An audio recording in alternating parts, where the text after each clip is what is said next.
I was working as a businessman accountant in Chicago, wearing a three-piece suit, carrying my briefcase.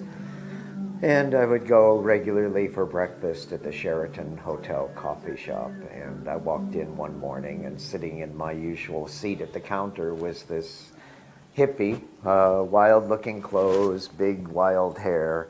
And I was like, uh-oh. But the only seat to sit in was next to him, so I sat there and I kind of, he's there, and I kind of turned a little bit. I'm like, okay, I can't deal with this guy. And of course, he didn't leave me alone.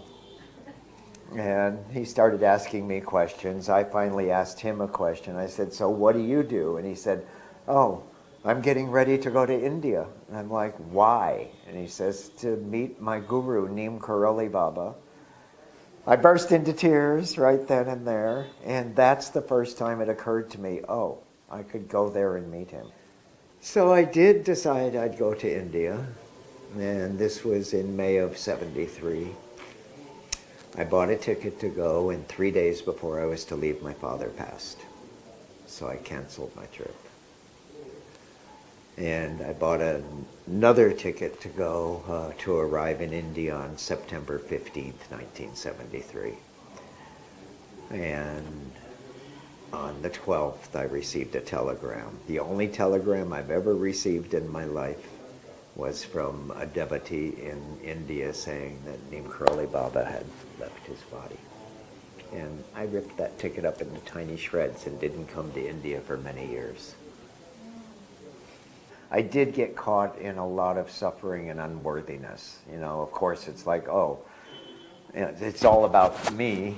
My dad had to die just so I wouldn't be able to see Baba, and then Baba had to leave his body just so I wouldn't be there with him, And it took a number of years to sort through that in that sense, but it was never about him leaving me or him doing it. It was always, I must have done something really bad that I didn't get there. When I was with City Ma, I think it was in 1985, I was spending a lot of time with her in Vrindavan. And at that time, she told me that I should go and spend time with the Hanuman Pujari, stay with him, learn everything he was doing. And I was like, I don't want to be doing puja, but she said to do it, so I did. Well, after being there, I think it was before Holi still, she was there for about 2 weeks. During that period, I became much more focused on Hanuman. I had always loved him, and after maybe a week, she started calling me Hanuman Das. So I was actually living in the East Coast at that time when I came to India. And in the summer of '86, I received a letter from Vishu McGee, who owned the land that the Hanuman Mandir had been put on. And he and I were good friends, and I had previously lived in New Mexico and helped put Hanuman in the room, and then I had to move for work. And he wrote me a letter saying, you have to come back now. We're designing and building the new Hanuman Mandir this year. The night before I got the letter to come back to Taos, I had one of those darshan dreams, but in the darshan dream, Maharaji was crying. And I'm like, Baba, what? You're not taking care of me. Nobody's taking care of me. And I'm like, no, Baba, I do arti every day. I do my puja. I think of you all the time. And he's crying, no, nobody's caring for me. And I woke up and I'm like, what was that about? And then I get the letter to come back to Taos and start taking care of the ashram. So I quit everything I was doing. Within 3 days, I was back in New Mexico. I got this letter. I decided, okay, I have to go as quick as possible. I told my friends, and there wasn't a dharamsala or anywhere that I'd stay in, so I knew I'd have to camp out in a tent for some time until we figured it out.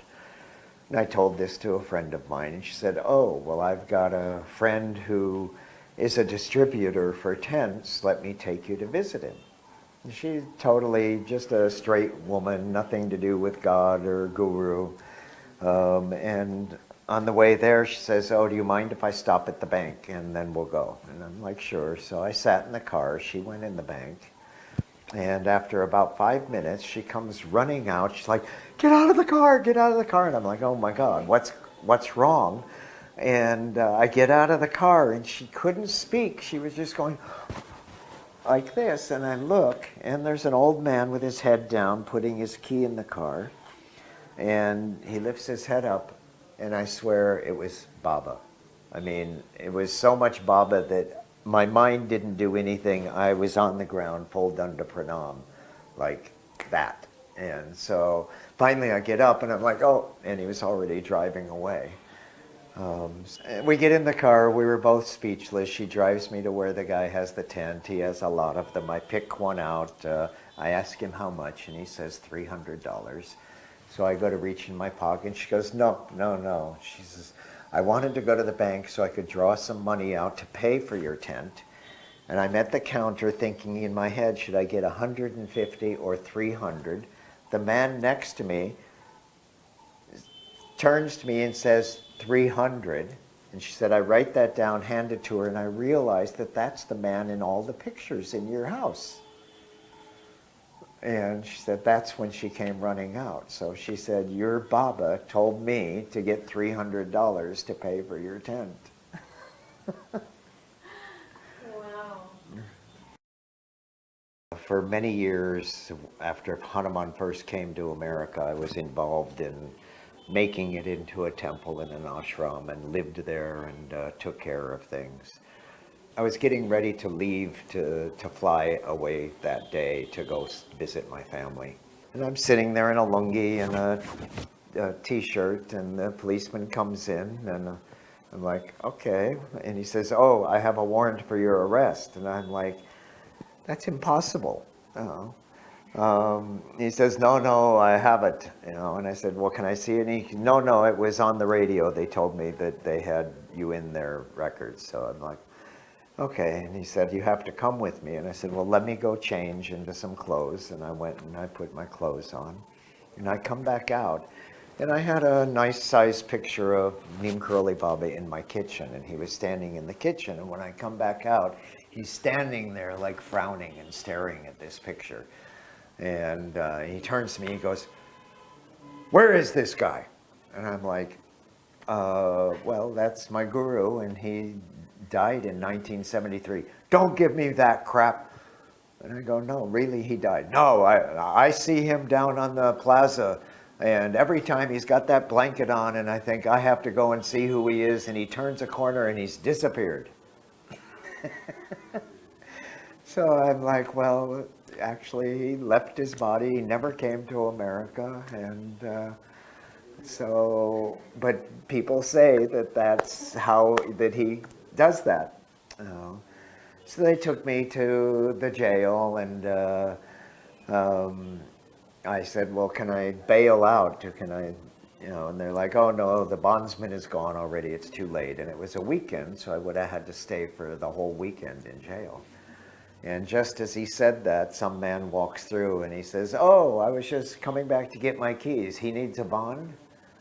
And so he said, okay, I'll write you a bond. And he said, that'll be $125. Well, I had just grabbed a pair of pants. I hadn't even thought about money. And I thought, oh no, I don't have any money. I reach in my pocket and there's exactly $125 in there. So I'm like, okay, Baba, I don't know why you're doing this, but so I give him the money, and they take me back home, and I still had time to get ready to catch my plane, so I rushed around, jumped in my truck, and started driving out of town. Well, it started to sleet, snow, kind of, and I'm driving along, and I see a coyote. I don't know if you know what a coyote is, but in the middle of the road, but it was like emaciated. And so I slowed way down, and then I kind of had to pull off the side of the road so I didn't hit it. And as I got off on the side of the road, my car died, and then the engine burst into flames.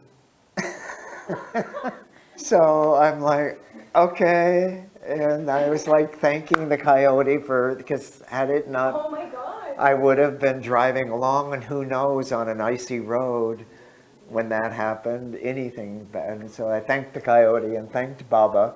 And then in those days there were no cell phones. This was in maybe 86 or something. So then I hitchhike back to the ashram, and I get there. And as I walk in, the phone is ringing. And I answer the phone. And it's a devotee who is in a great deal of pain. And he says that he has a gun to his head and he's going to kill himself. So I spent 2 hours on the phone with him. He didn't ever kill himself.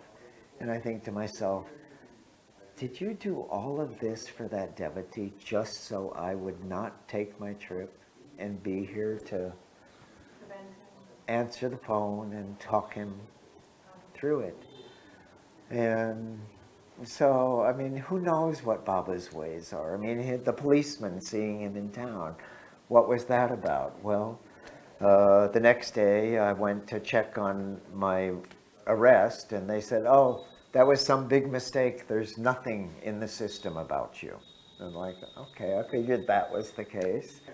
Then later that day, that policeman comes with all of the policemen from the town, brings them to the ashram, shows them the picture, and says, he's been dead all these years, and yet he appears to me. You take care of this place.